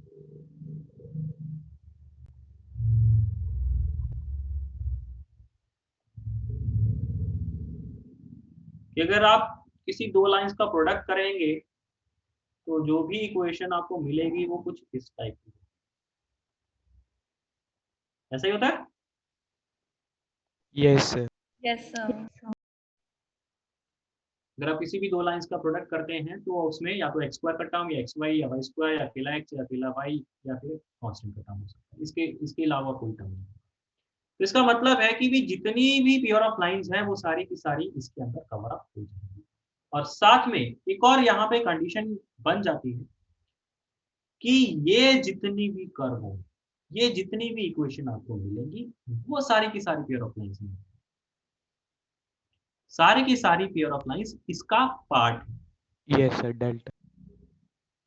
कहने का मतलब कि भाई इस इक्वेशन की में कुछ ऐसी कर्व्स भी आपको मिलेंगी जो पेयर ऑफ लाइंस नहीं होती है, क्योंकि आप जानते ही हो कि इसमें सर्कल भी कवर अप हो जाता है, इसमें पैराबोला, एलिप्स, हाइपरबोला, ये सारी की सारी चीजें कवर अप हो जाती हैं। ठीक है, तो उसके लिए जरूरी चीज क्या है कि ये एक पेयर ऑफ लाइंस दे, क्या जरूरी है, Delta 0. delta 0 होना चाहिए. और डेल्टा का फॉर्मूला क्या, ABC ABC by 2F2FGH minus EF minus square EF minus square. BG square minus CH square.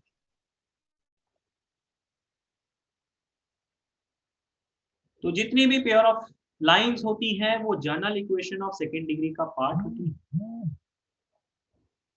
That means अगर general equation of second degree का पार्ट है तो उनके लिए कुछ ना कुछ कंडीशन भी बन जाएगी, क्योंकि सारी की सारी general equation of second degree तो स्टेट पेयर ऑफ लाइंस नहीं हो पाती है, लेकिन कुछ हो पाती है, और उसके लिए कंडीशन क्या है कि उसका डेल्टा 0 होना पड़ेगा।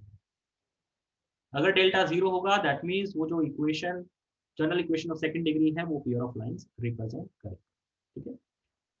और यहीं पे अगर रियल लाइंस के बारे में बात करें, देखिए वैसे तो ऑटोमेटिकली रियल लाइंस की ही बात होती है, हम लोग वैसे तो डेल्टा इक्वल्स टू 0 पढ़ते ही हैं, साथ में एक और कंडीशन जरूरी है, that is h square greater than equals to.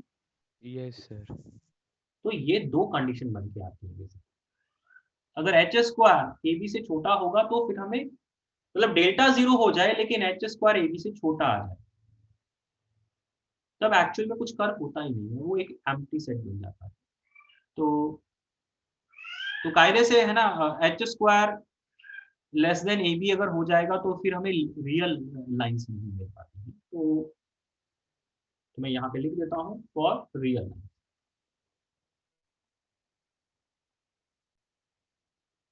ठीक है, दोबारा से यहाँ पे लिख देते हैं फॉर रियल लाइंस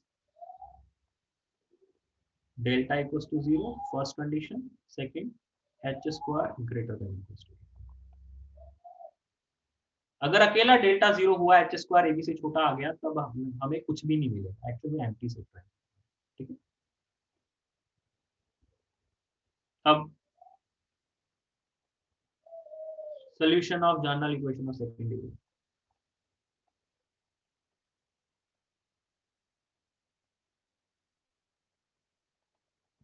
कि अगर आपको general equation of second degree दी है और आपने इसका डेल्टा चेक कर लिया है कि भी डेल्टा 0 आ रहा है, तो इसका मतलब क्या है कि वो जो general equation of second degree है वो पेयर ऑफ लाइंस बन के आ जाएगा। अब इंपॉर्टेंट यहाँ पे है कि भी हमें हम यहाँ पे करना क्या चाह रहे हैं, हम लोग इस general equation of second degree को सॉल्व करना चाह रहे हैं, मतलब कि general equation of second degree अगर हमें दिया है तो लाइनें क्या होंगी और उन लाइंस की इक्वेशन क्या होंगी। तो आपने क्या करना है, form a quadratic in x and solve. ये जो भी general equation of second degree है, मैं इसे क्या बोल सकता हूँ, मैं x में इसे एक क्वाड्रेटिक कंसीडर कर सकता हूँ, 2hy plus 2g x plus by square plus 2fy plus ये कांस्टेंट गिवन। तो x में क्वाड्रेटिक कंसीडर करके मैं x को सॉल्व कर लूंगा। जब मैं x को सॉल्व कर लूंगा तो मुझे जो आंसर्स मिलेंगे वो y के टर्म्स में मिलेंगे और मुझे दोनों के दोनों टाइम में मिलेंगे। Okay, yes sir. अगर पहली बात यह है कि general equation of second degree को अगर पेयर ऑफ लाइंस रिप्रेजेंट करना है तो उसके लिए जरूरी है डेल्टा इक्वल्स टू 0 होना और for real lines h square greater than equals to a b होना। दूसरी बात है कि अगर आपको general equation of second degree दिया है, आपने डेल्टा 0 चेक कर लिया है, अब बात आती है कि भी फिर दोनों लाइंस क्या होंगी, उन लाइंस की इक्वेशन को कैसे कैलकुलेट करेंगे। तो आपने क्या करना है, एक्स में क्वाड्रेटिक फॉर्म कर लेना है, एक्स में क्वाड्रेटिक ट्रीट करके एक्स को एक्स के रूट्स निकालेंगे, ठीक है। अब होमोजेनियस इक्वेशन,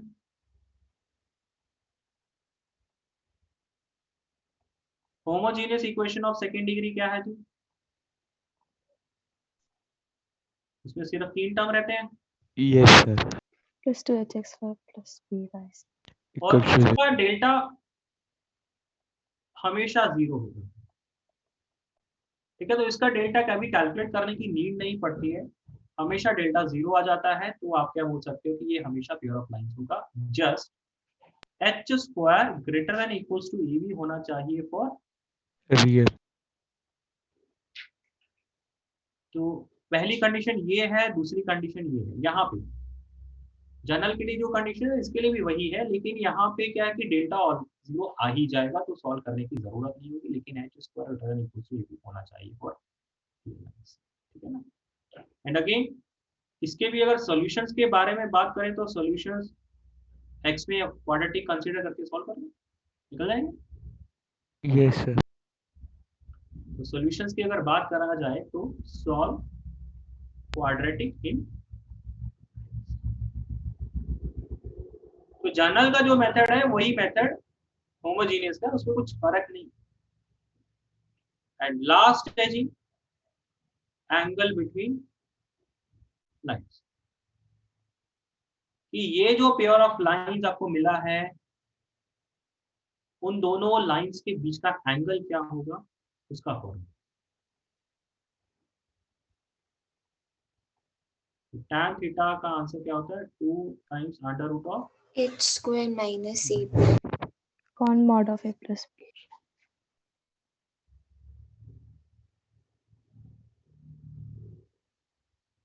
और यहाँ पे एक दो रिजल्ट्स आ जाते हैं। रिजल्ट्स में पहला कि अगर थीटा 0 होना है मतलब लाइंस को पैरेलल होना है या फिर कोइंसिडेंट अगर होना है तो क्या होना पड़ेगा, h स्क्वायर ए बी के बराबर होना पड़ेगा। और थीटा अगर 90 डिग्री होना है a plus b 0 lines are perpendicular तो क्या होना पड़ेगा, a प्लस बी। तो इतनी थ्योरी आप पेयर ऑफ लाइंस के लिए याद कर लीजिएगा, ये कोई ज़्यादा लंबा नहीं है, ये हर जगह पे यूज हो भी जाता है। तो अगर आप इतना याद कर लेंगे तो एलिप्स या पैराबोला है ना उनमें भी काम में ये आ सकता है। इससे ज़्यादा करने की ज़रूरत नहीं है एटलीस्ट फॉर मीन्स पार्ट। ठीक है, इसके आगे हमने वो बाइसेक्टर पढ़ा है, होमोजेनाइजेशन पढ़ा है, तो वो सब छोड़।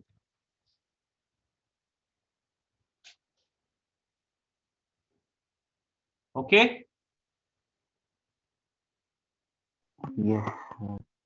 Yes, sir. yes sir हाँ जी, सबको समझ में आ गया है स्ट्रेट लाइन में क्या क्या चीज़ें इंपॉर्टेंट हैं क्या क्या नहीं है। और अब आप लोग ये बताओ कि स्ट्रेट लाइन में कोई ऐसी चीज़ जो आपकी रह गई हो और आपको लग रहा है कि भी मतलब बता दिया जाए, मतलब कोई ऐसा किसी को लग रहा है कि मतलब कोई पर्टिकुलर टॉपिक जो है ना दोबारा से समझने वाला है। वैसे तो मैंने सारी चीज़ें कवर कर दी।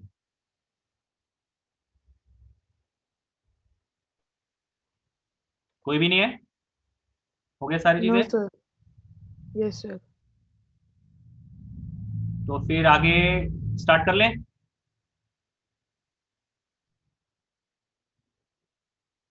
हाँ जी, आगे स्टार्ट कर लें फिर। आप लोगों ने सर्कल्स पढ़ा था, Yes, sir. तो सर्कल्स की रिवीजन स्टार्ट कर लें। अभी 15-20 मिनट बाकी हैं, तो सर्कल स्टार्ट कर लेते तो थोड़ा क्वेश्चन उसका कवर कर लेते हैं, राइट।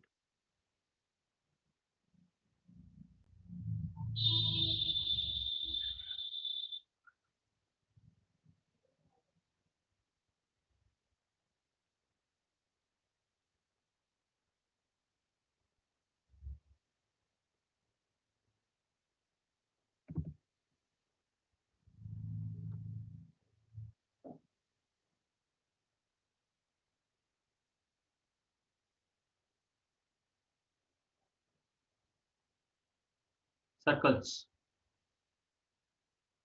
सर्कल की बेसिक डेफिनेशन आप लोग जानते ही हो, और ये जानते हो कि अगर सर्कल की इक्वेशन निकालने के लिए हमारा टारगेट क्या होता है हमेशा,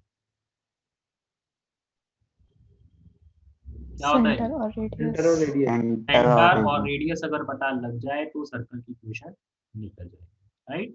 कि अगर Yes, alpha sir. Comma beta उसका सेंटर है, रेडियस आर है, तो उसकी इक्वेशन क्या होगी ये हम लोग निकाल लेंगे, राइट। क्या होगी जी वैसे, x minus alpha का square plus y minus beta का square is equal to r. अब स्टैंडर्ड सर्कल की बात कर लेते हैं। स्टैंडर्ड सर्कल में क्या होता है जी, Enter 0, origin center. Standard circle मतलब सेंटर ओरिजिन, ठीक है। जैसे हम लोग बात करते हैं पैराबोला एलिप्स हाइपरबोला में, उसमें भी हम लोग बात करते हैं ना कि स्टैंडर्ड है जी, तो कहीं ना कहीं ओरिजिन का कुछ ना कुछ यूज होता है। तो वैसे ही सर्कल में क्या ओरिजिन का यूज, कि सेंटर अगर ओरिजिन है तो उसे स्टैंडर्ड सर्कल बोला जाए, ठीक है। उसकी इक्वेशन हम लोग लिख सकते हैं, ठीक। अब इसमें कुछ पर्टिकुलर सर्कल्स होते हैं जी,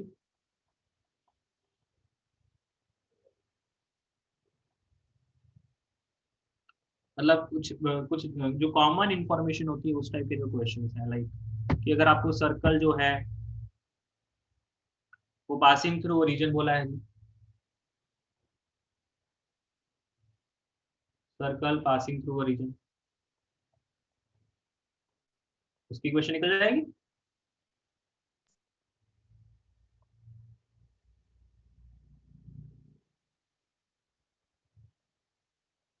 तो सेंटर अगर अल्फा कॉमा बीटा है और ये ओरिजिन से पास कर रहा है तो निकाल लोगे। रेडियस क्या होगा? Alpha square plus beta square under root centre का ये अंडर है तो रेडियस हो जाएगा जी under root of alpha square plus beta square.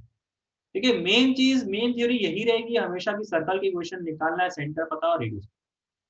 अब जो क्वेश्चन में इंफॉर्मेशन दी गई है आपने उसको यूज करना है। तो यहाँ पे सेंटर आपको अल्फा कॉमा बीटा दे दिया गया है और साथ में ये circle is passing through region, तो बेसिकली हम लोग जो रेडियस है उसे अल्फा और बीटा के टर्म्स में निकाल सकते हैं। ठीक है, जब सेंटर पता है रेडियस पता है तो सर्कल की इक्वेशन। फिर है जी सर्कल टचेस एक्स एक्सिस। अगर एक्स एक्सिस को टच कर रहा है वो वाला सर्कल निकालना है तो क्या? 0 कॉमा रेडियस पाई हो जाए alpha comma plus minus r centre. कि मान लीजिए अगर इसका अल्फा कॉमा बीटा है इसका सेंटर, तो इसका रेडियस कितना होगा? बीटा बीटा होगा। आर जो है वो मॉड बीटा बेसिकली मैं बोल सकता हूँ।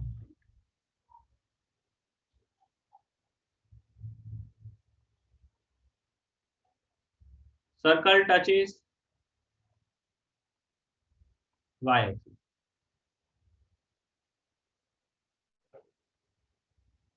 इसमें भी अगर सेंटर अल्फा कॉमा बीटा दिया है तो रेडियस कितना होगा? Mod alpha mod alpha. तो ये स्टैंडर्ड वाले हैं, circle touches x axis at origin. ठीक है, सेकंड वाले केस में सिर्फ इतना हुआ था सर्कल टचेस एक्स एक्सिस। इसमें क्या है? Circle touches x axis at origin. तो इसमें एक और इंफॉर्मेशन दे दी है, अल्फा 0 कॉमा आर हो जाएगा radius centre. Alpha 0 yes sir. है ना, तो अल्फा 0 हो जाएगा तो मैं इसका सेंटर बेसिकली 0 कॉमा बीटा बोल सकता हूँ। ठीक है ना, तो वहां से हमें रेडियस का इंफॉर्मेशन लेके है ना सॉल्व कर लेंगे। Circle touches y axis at origin वो भी कर लेंगे। सर्कल टचेस बोथ एक्सिस, तो circle touches y axis at origin वो वाला आप कर ही लोगे। Circle touches both axis.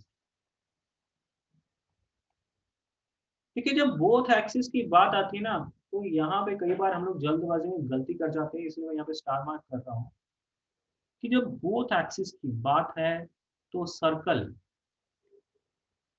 किसी भी क्वाड्रेंट में प्रेजेंट हो सकता है। फर्स्ट में हो सकता है, सेकंड में हो सकता है, थर्ड में हो सकता है, फोर्थ में हो सकता है। तो आपको चारों पॉसिबिलिटीज कंसीडर करनी पड़ेगी। हाँ, उसमें से अगर आपको आगे फर्दर इंफॉर्मेशन दी है कि फर्स्ट क्वाड्रेंट वाला लेना है, सेकंड वाला लेना है, थर्ड या फोर्थ वाला लेना है, या कुछ ऐसी इंफॉर्मेशन दी गई है जिससे कुछ रूल आउट हो जाएंगे, कुछ केसेस रूल आउट हो जाएंगे, तो आप उसको है ना फर्दर आगे सॉल्व करेंगे, तो वो बातें अलग है। लेकिन सर्कल टचेस बोथ एक्सिस में कभी भी नॉर्मली हमारी आदत होती है हम लोग फर्स्ट क्वाड्रेंट में लेके उसको सॉल्व करते हैं, लेकिन आपने अब इस चीज को खत्म करना है। आपने ये याद रखना है कि भी सर्कल टचेस बोथ एक्सिस का मतलब कि भाई वो चारों केसेस कंसीडर किए जाए, जो जो based on the conditions satisfy होंगे वो सारे आंसर्स आपको लिखने पड़ेंगे, राइट। अब इसमें अब सर्कल टचेस बोथ एक्सिस के केस में हम लोग हमेशा क्या ले लेते हैं, सेंटर जो है, सेंटर का जो एक्स कोऑर्डिनेट और वाई कोऑर्डिनेट ये दोनों क्या रहते हैं, बराबर हो जाते हैं और रेडियस की वैल्यू भी उन्हीं के बराबर हो जाती है। Yes sir. तो फर्स्ट और थर्ड क्वाड्रेंट वाले केस में तो आप क्या मान के चलोगे, सेंटर को अल्फा कॉमा अल्फा या ए कॉमा ए या आर मान जो आपका है। तो फर्स्ट और थर्ड क्वाड्रेंट के केस को सॉल्व करने के लिए आप सेंटर को अल्फा कोमा अल्फा मान लीजिए, एंड ऑटोमेटिकली रेडियस भी क्या होगा, मॉड अल्फा लिख देगा। ठीक है,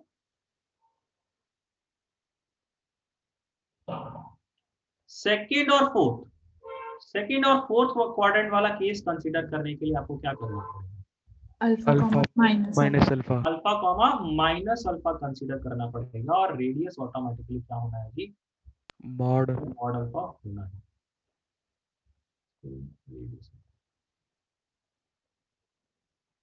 तो नॉर्मली हमारी आदत रहती है कि भी अगर सर्कल टचेस बोथ एक्सिस है तो हम लोग सेंटर को अल्फा कॉमा अल्फा लेके सॉल्विंग करते हैं, क्वेश्चन सॉल्व कर लेते हैं। तो उसमें हमारा फर्स्ट और थर्ड क्वाड्रेंट का केस तो सॉल्व हो जाता है, लेकिन कई बार सेकंड और फोर्थ क्वाड्रेंट के जो केसेस होते हैं वो मिस हो जाते हैं। तो सेकंड और फोर्थ क्वाड्रेंट के केस को सॉल्व करने के लिए आपको सेंटर को अल्फा कॉमा अल्फा नहीं, अल्फा कॉमा माइनस अल्फा मानना पड़ेगा, तो तब सेकंड और फोर्थ क्वाड्रेंट कवर अप होंगे। अब इसमें अल्फा की वैल्यू पॉजिटिव आती है, जैसे फर्स्ट और थर्ड का केस अगर देखा जाए तो उसी में हम लोग ये मान लेंगे कि अगर अल्फा पॉजिटिव आएगा तो एक्चुअल में भी सर्कल फर्स्ट क्वाड्रेंट में लाई कर रहा होगा, अगर अल्फा नेगेटिव आएगा तो एक्चुअल में सर्कल वो थर्ड क्वाड्रेंट में लाई कर रहा होगा। सिमिलरली सेकंड और फोर्थ क्वाड्रेंट के केस में क्या कि अगर अल्फा पॉजिटिव आएगा तो हम लोग ये मान लेंगे कि जो सर्कल है वो फोर्थ क्वाड्रेंट में लाई करेगा, अगर अल्फा नेगेटिव आ जाता है तो वो सेकंड में लाई कर जाएगा। तो based on the value of alpha हम लोग है ना सेकंड और फोर्थ या फर्स्ट और थर्ड को देख सकते हैं। ठीक है,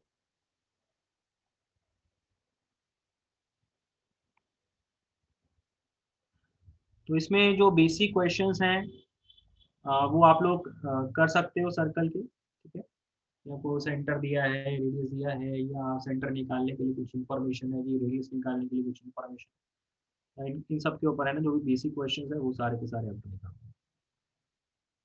next, general equation of circle.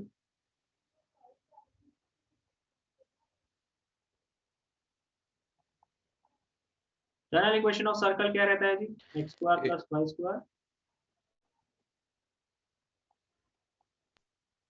ठीक, कि भी जो भी सर्कल की इक्वेशन होगी उसमें या तो एक्स स्क्वायर या वाई स्क्वायर या अकेला एक्स या अकेला वाई या कांस्टेंट का टर्म प्रेजेंट होगा, इसके अलावा कोई टर्म प्रेजेंट नहीं होगा।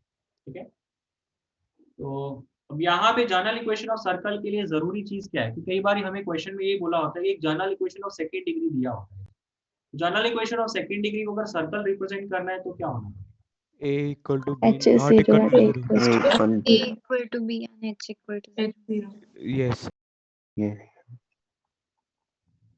कि अगर इसे सर्कल होना है तो क्या होना पड़ेगा, a इक्वल्स टू बी और h इक्वल्स टू 0। अब यहाँ पे a इक्वल्स टू बी बोलते हैं हम लोग, a इक्वल्स टू 1 या b इक्वल्स टू 1 नहीं बोलते।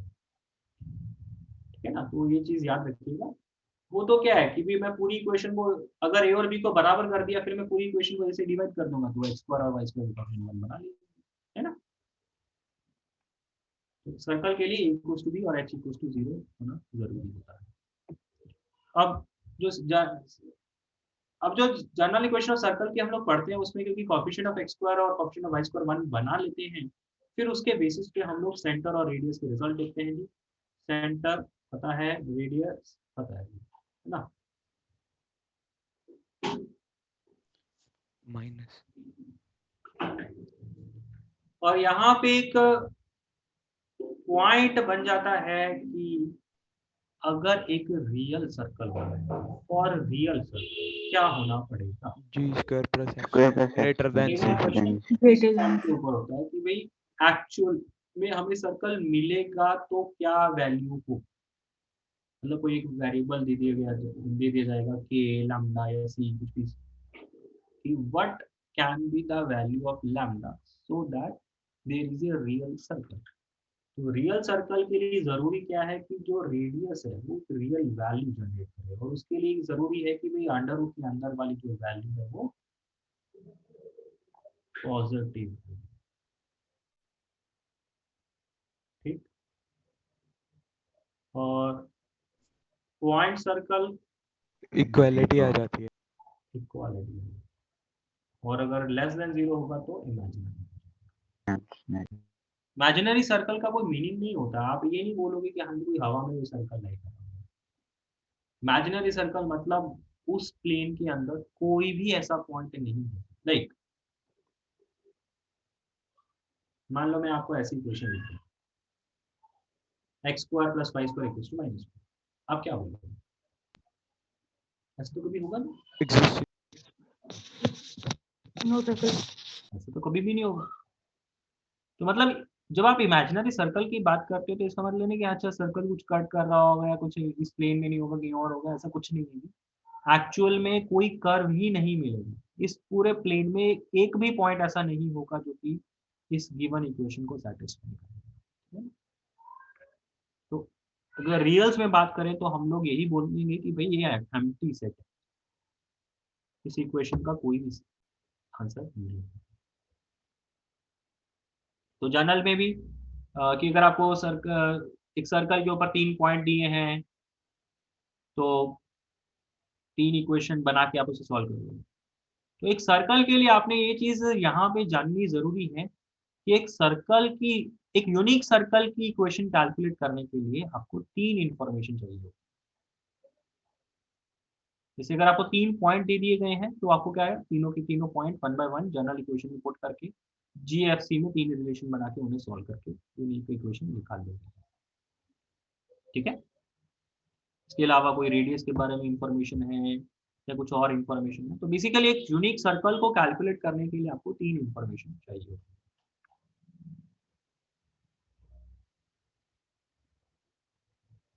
Next diameter form. अगर आपको एक सर्कल के 2 अपोजिट वाले पॉइंट दिए गए हैं, बोला गया कि ये दोनों पॉइंट उस सर्कल का डायमीटर फॉर्म कर रहे हैं, तो इस सर्कल की इक्वेशन क्या होगी? x minus x1 into x minus x2 plus y minus y1 into y minus y2 is equal to 0. Yes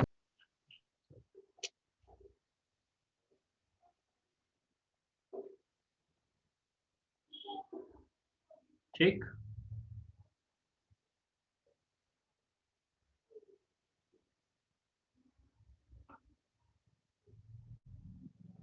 next parametric equation. पहले स्टैंडर्ड सर्कल की बात करते हैं जिसमें सेंटर ओरिजिन होता है। तो अगर सर्कल की ये इक्वेशन है, इसको अगर पैरामीट्रिक फॉर्म में लिखना है तो इसका मतलब क्या होता है कि भी आप इस सर्कल के ऊपर कोई भी एक रैंडम पॉइंट एक वेरिएबल के टर्म्स में लिखना चाहते हैं। मतलब अगर इस सर्कल के ऊपर कोई भी एक पॉइंट मुझे कंसीडर करना है तो उसे अल्फा कॉमा बीटा अगर मैं कंसीडर करता हूँ तो 2 वेरिएबल में लिखने पड़ जाएंगे मुझे। तो जितने ज़्यादा वेरिएबल यूज़ करूँगा उतने ही ज़्यादा कॉम्प्लिकेशंस होंगी कैलकुलेशन के दौरान। तो उसको है ना ओवरकम करने के लिए मैं क्या करता हूँ कि भाई मैं इस सर्कल की इक्वेशन के ऊपर कोई भी अगर पॉइंट मुझे एज्यूम करना है तो उसे एक सिंगल वेरिएबल में एज्यूम कर सकता हूँ। तो अगर फॉर स्टैंडर्ड सर्कल मैं वो पॉइंट क्या मान सकता हूँ जी? r cos theta r sin। R से और अगर जनरल सर्कल है मतलब सेंटर और रीजन की बजाय कुछ और है जी, तो सर्कल कुछ इस टाइप का होगा।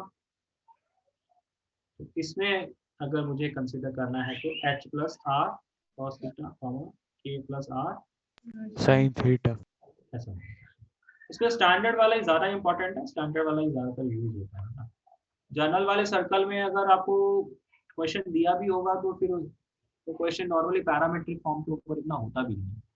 तो क्वेश्चन कहीं ना कहीं बिना पैरामीट्रिक के सॉल्व होता है। तो ज़्यादा इंपॉर्टेंट तो इसमें स्टैंडर्ड वाला ही है। ठीक, इसमें नेक्स्ट हम लोग बात कर लेते हैं पोजीशन ऑफ ए पॉइंट।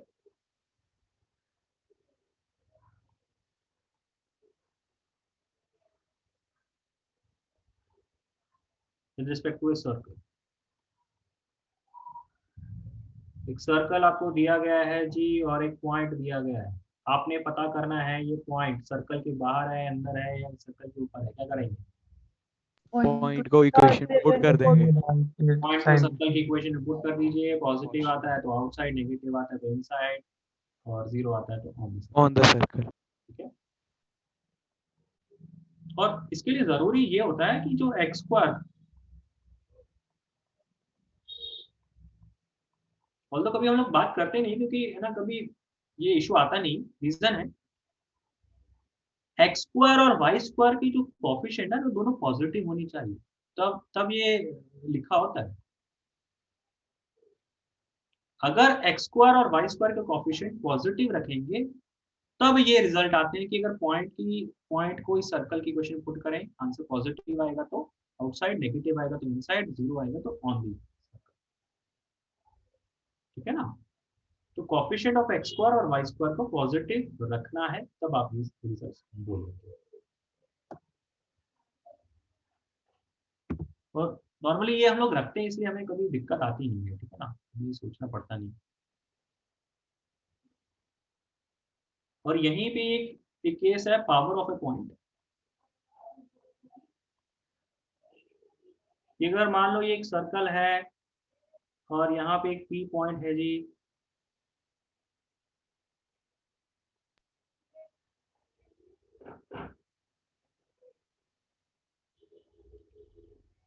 और इस पी पॉइंट से पास होने वाली कोई भी अगर लाइन इस सर्कल को अगर 2 पॉइंट पे कट करेगी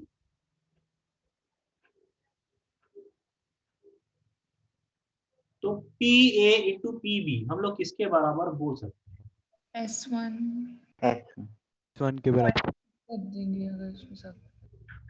ये मान लीजिए टी पॉइंट है, टी पॉइंट से अगर आप एक टैंजेंट ड्रॉ कर देते हैं सर्कल के ऊपर तो पी टी स्क्वायर पहली बार, और दूसरी बार वो S1 के बराबर होगी। है ना। S क्या होता है? Equation of S is this P point alpha comma beta, तो S1 क्या होगा? Alpha beta put, alpha beta के कोऑर्डिनेट्स इसमें पुट करके।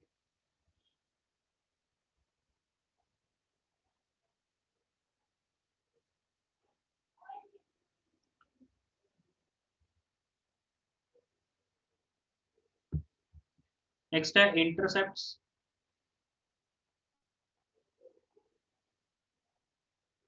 मेड और एक्सिस। अगर एक सर्कल है वो एक्स एक्सिस को कट कर रहा है या वाई एक्सिस को कट कर रहा है और आपको बोला गया उनके इंटरसेप्ट निकालें, तो पहली बात यहाँ पे क्या है कि आपको बोला होता है कि भाई वो जो एक्स एक्सिस को कट कर रहा है तो ये जो डिस्टेंस है, एक सर्कल एक्स एक्सिस को 2 पॉइंट पे कट करेगा तो उन दोनों पॉइंट्स के बीच का जो डिस्टेंस है बेसिकली वो कैलकुलेट करने को बोला गया है आपको। तो ये इंटरसेप्ट लेंथ आपको क्या मिलती है जी? 2 root of g 2 square root g minus square minus c। अगर x में बात करें तो 2 root of g square g square minus c।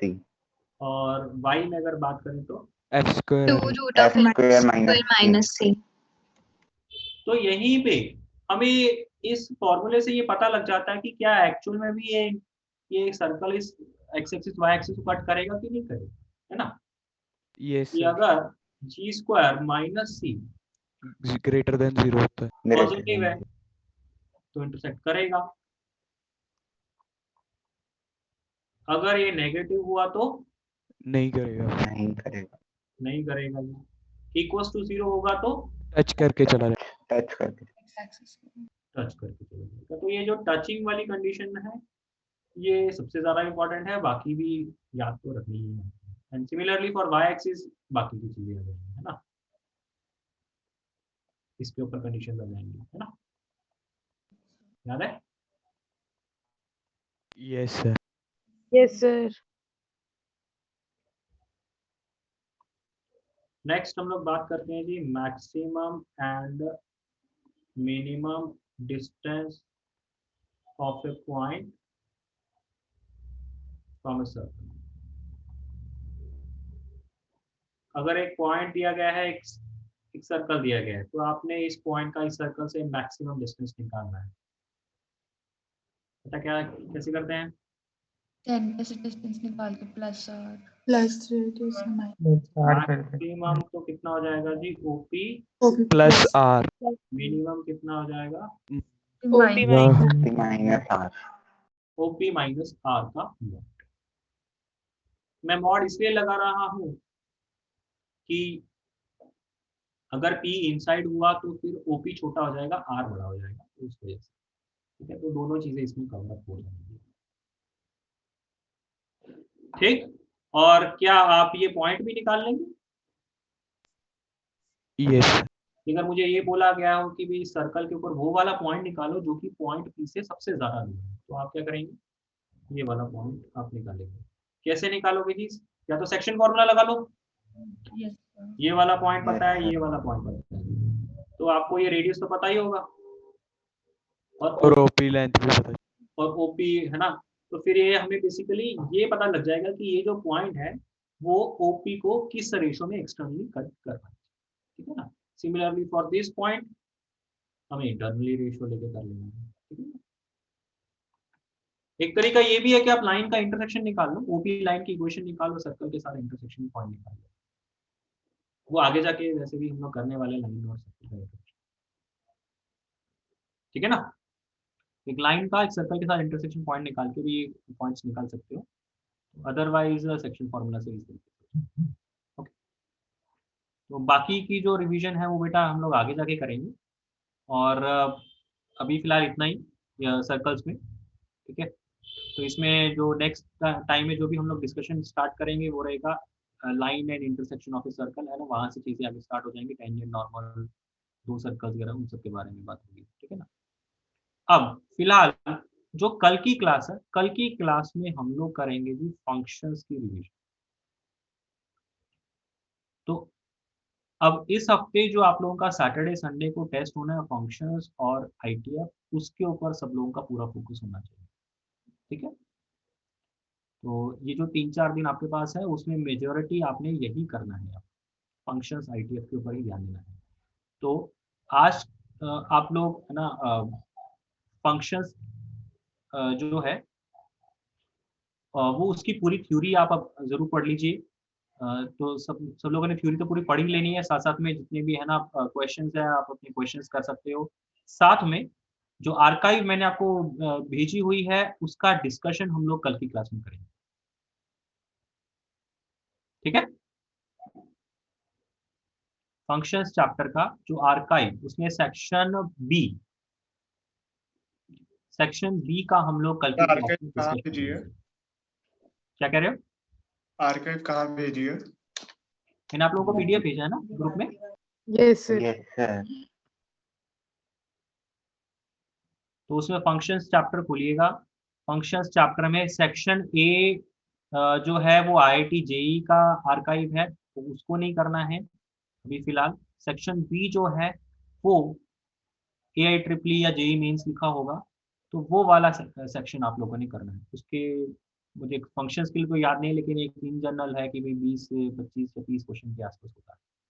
तो कल की क्लास में हम लोग फंक्शंस का रिवीजन करेंगे, उसकी थ्योरी आप लोगों ने कम से कम पढ़ लेनी है, और आर्काइव के वो जो 20, 25, 30 क्वेश्चन है वो आप लोगों ने जरूर कर लेना है। इसके अलावा भी आप मतलब कल के बाद भी आप फंक्शंस को रिपीट तो करते ही रहेंगे, जो भी आपके पास सोर्सेज अवेलेबल पास। ठीक है ना, और फिर परसों की क्लास में हम लोग ITF का सेम चीज परसों की क्लास में ITF के लिए करेंगे। ठीक है सर, हाँ जी, Okay. सर वो जो पैकेज मिलना था वो होएगा डिस्कस? पैकेज मिल गया आप लोगों को? मिला नहीं है, बट मैम कह रहे थे कि हैदराबाद से आएगा तो भेज देंगे। बिल्कुल, हम लोग अगर है ना उसको भी डिस्कस करेंगे जब आ जाएगा तो। ठीक है, बाकी आप लोगों के ऊपर डिपेंड करता है कि भी वो कितना कर पाएंगे आप लोग, है ना। हाँ जी मैं सर। तो डेफिनेटली उसको डिस्कस करना चाहूंगा। सर एक मिनट स्क्रीन ऊपर कर दोगे, एक मिनट उसमें।